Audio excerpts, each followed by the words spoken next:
Lazy housekeeper, get dinner ready already. Instead of showing concern for me as I collapsed in dizziness, my husband, Jason, pushed me away with annoyance and glared at me with irritation.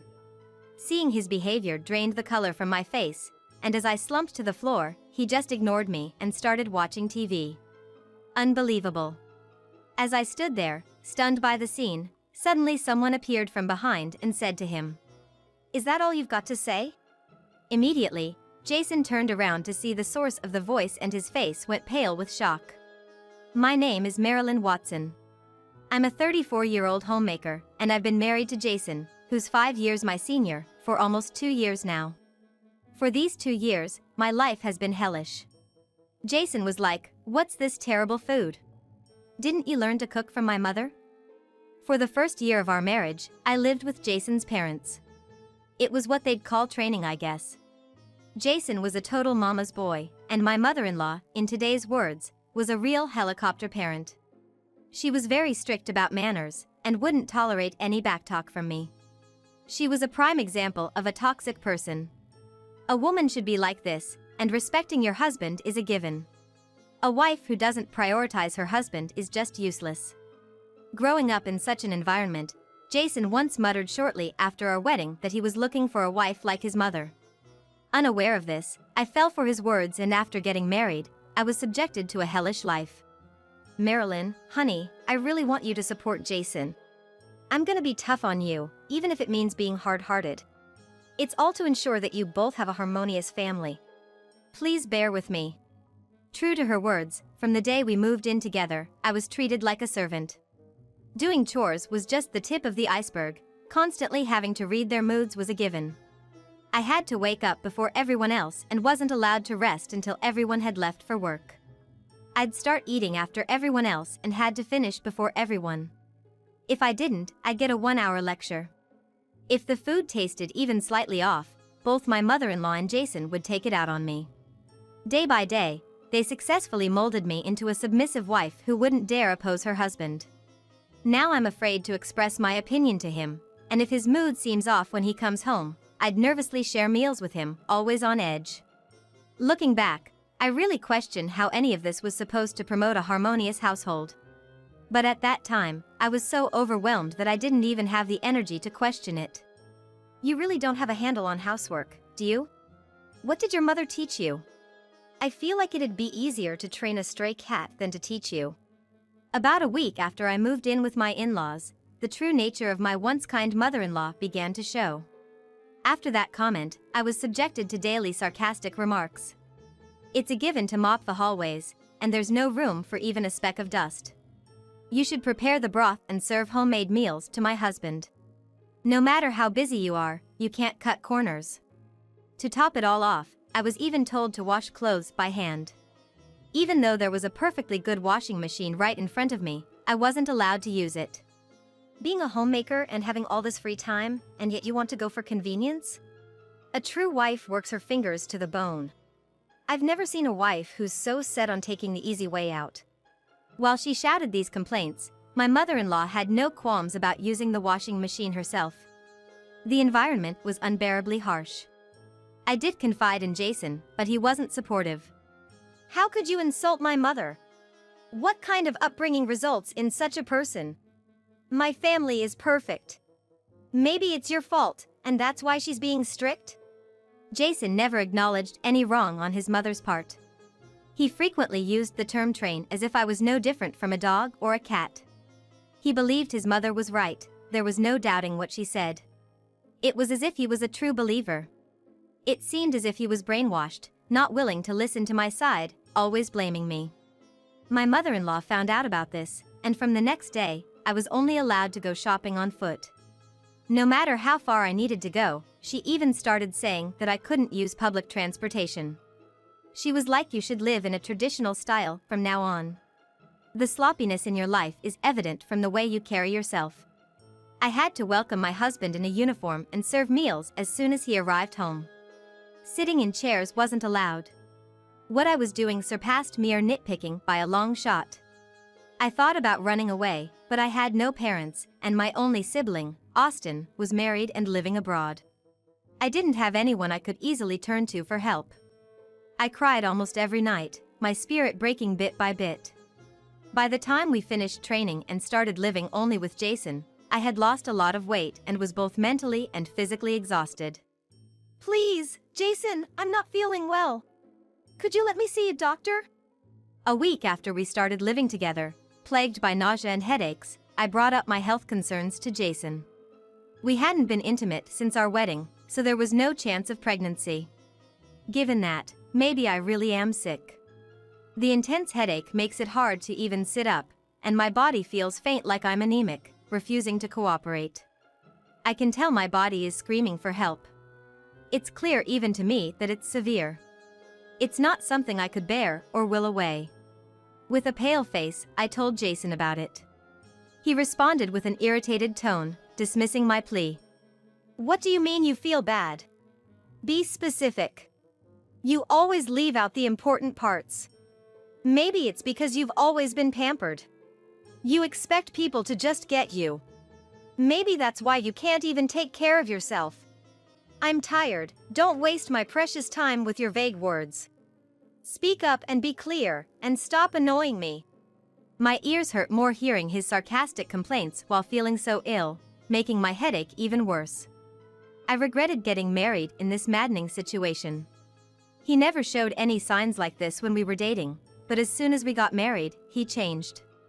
Until then, he was kind, always gentlemanly, and charming, a popular guy at work. Marilyn's really clumsy, can't take my eyes off her. I worked at the same company as him. I worked hard, and when I secured a job at this major company, Austin even cried tears of joy. Back then, both my parents were alive, and when I got the job, Austin even came back to the States. We spent quality time together, just family.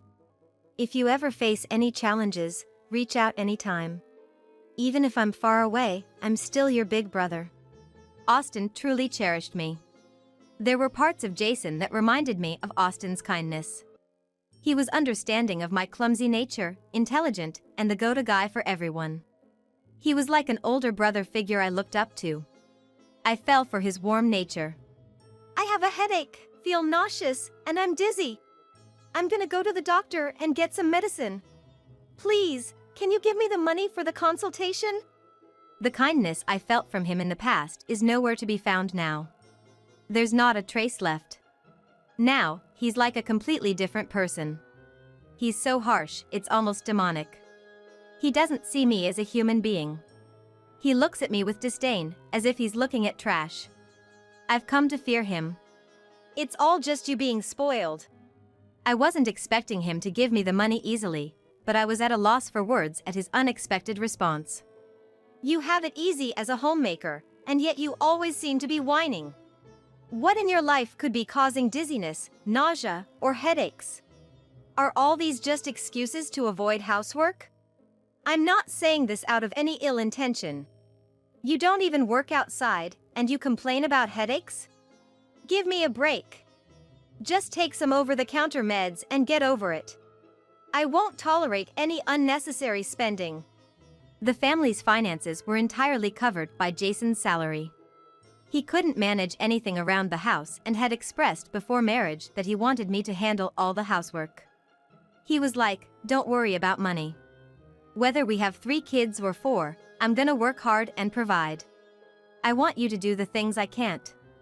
Back then, even being as unreliable as I felt, I was happy that I could be of use to him. I had enjoyed working and being his support. Leaving my job wasn't a tough decision.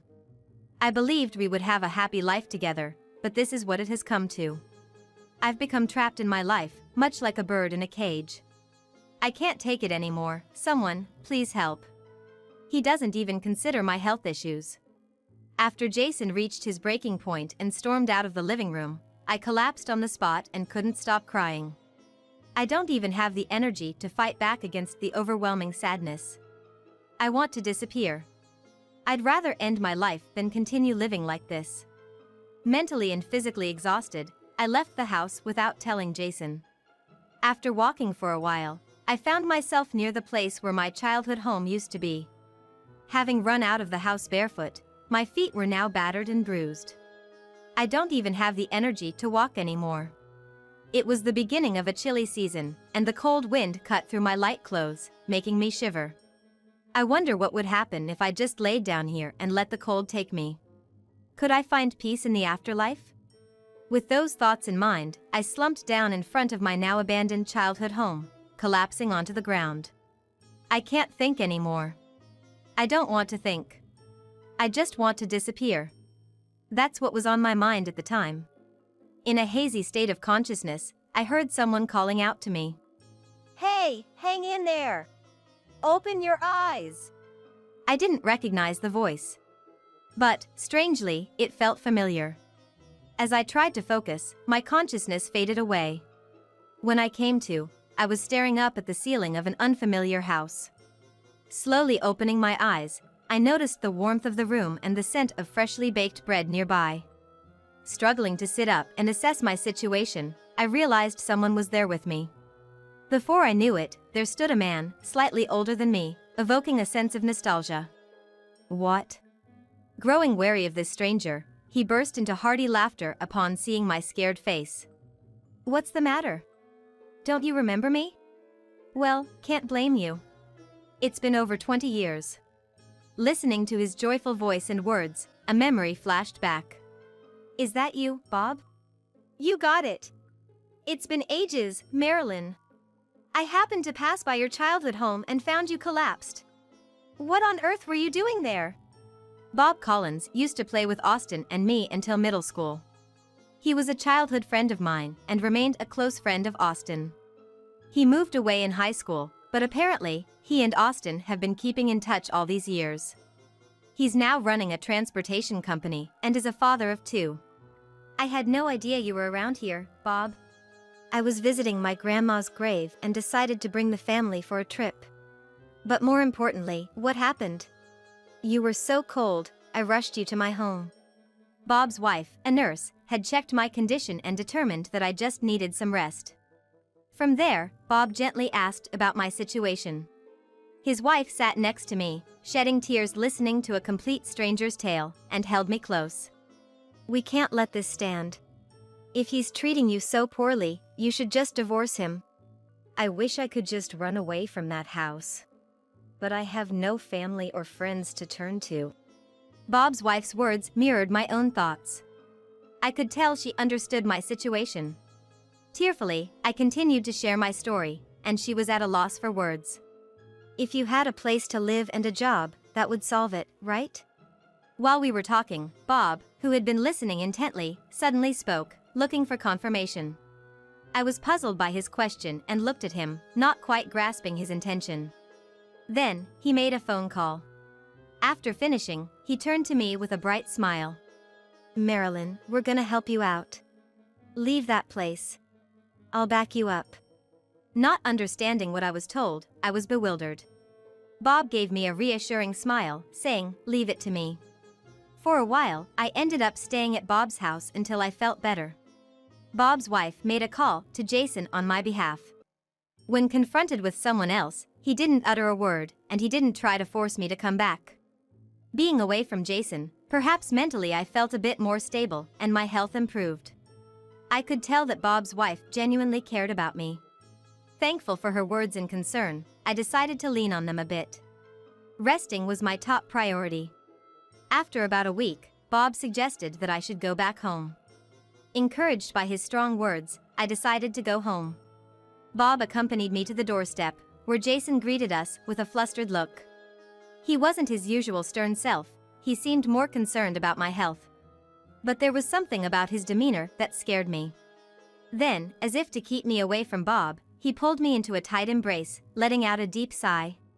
Marilyn. It's my fault. I didn't understand your pain, and I made you suffer. I'm truly sorry. Thank you for coming back. His voice choked up. Although I was surprised, as I tried to compose myself, I caught Bob's gaze from behind, watching over me silently. With a silent lip movement, Bob mouthed like, "Stay strong." When Jason let go of me, he ruffled his hair in frustration and sighed deeply. You know what this means, right? His words, said with an air of annoyance, made my body freeze in terror. His tone was now cold, as if he had become a different person, suggesting that I had just brought trouble. Confused and unsure about entering the house, Jason forcefully pulled me inside and then shoved my hand away. Relying on some guy I don't even know. Didn't think you were that kind of girl, he said. Tears welled up in my eyes. Even though I'd promised myself I'd stay strong coming back here, his harsh words and gaze made me tremble. I'm scared. I want to leave. It's too much. Feeling like this, my vision started to blur, and I began to feel dizzy. As I seemed to be collapsing against him, he pushed me away in disgust, expressing his annoyance with a huff. Cut out the act. I don't even want to touch a dirty woman like you. Thrown off balance by his push, I crashed into the wall and collapsed in the hallway. Ignoring my state, Jason turned on the TV, sprawled on the couch, and barked an order at me, as if to make his displeasure clear. Get dinner ready, now. Because of you, I haven't had a decent meal in a week. The least you can do is housework. So get on it and do the laundry too. Looking around, I noticed piles of laundry overflowing everywhere. Dishes and trash were left all around. The house was a complete mess. I can't take it anymore. I can't go on with this man any longer. I want a divorce. It was at that moment I had such thoughts. Someone approached him from behind and called out to him. Is that all you wanted to say? The familiar voice startled me. As Jason slowly turned around, the color drained from his face. Austin? What are you doing here? It was Austin standing there. Why was Austin, who was supposed to be overseas, here? Jason was showing signs of panic. Jason trembled in fear of Austin's intimidating presence. Austin, having worked in construction overseas, had grown bigger and looked even more formidable than when he left the States. When Austin suddenly approached him, it was no surprise that a frail man like Jason would be scared. Moreover, Austin despises people who act inhumanely. To Austin, Jason's behavior was nothing short of reprehensible. It was no surprise to see anger on Austin's face. No, this is just guiding my wife, teaching her. Oh? So pushing a sick woman is teaching? That's news to me. Jason desperately tried to make an implausible excuse. At Jason's words, oddly enough, Bob, who was supposed to have left earlier, peeked into the living room. With a refreshing smile, he addressed Jason. Why are you here? How'd you get in? Well, the door wasn't locked. Even if you have a lock, it won't work if the door isn't shut properly. With that, he pulled out a thin handkerchief. The handkerchief was dirty as if it had been wedged somewhere. Oh! When you hugged me, I dropped something on the floor to prevent the door from locking, so that the others could get into the house later.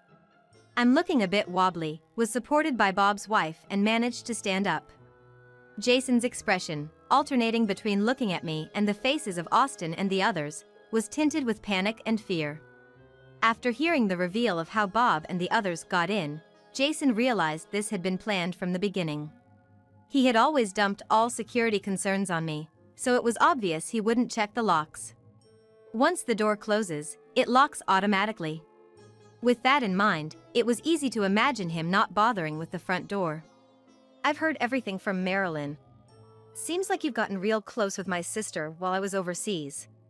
That's because I've recorded all of our interactions. Marilyn has detailed records in her diary, and even your emails and calls have been recorded and saved. All of this has been handed over to the lawyer. Including the harm you've done to Marilyn, expect to be paying for damages. From now on, deal with the lawyer about the divorce. Don't you dare approach our family again.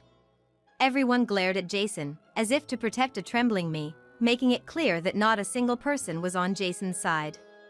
To ensure I wouldn't be swayed by Jason's sweet words, Austin spoke on my behalf. At the mention of the word divorce, Jason became frantic and began clinging to me. Wait, please reconsider the divorce. I can't live without Marilyn.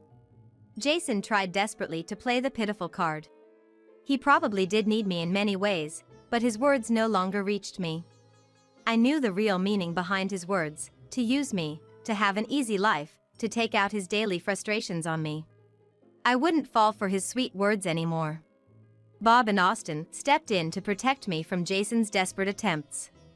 From behind the two of them, For the first time since our marriage, I coldly said to Jason.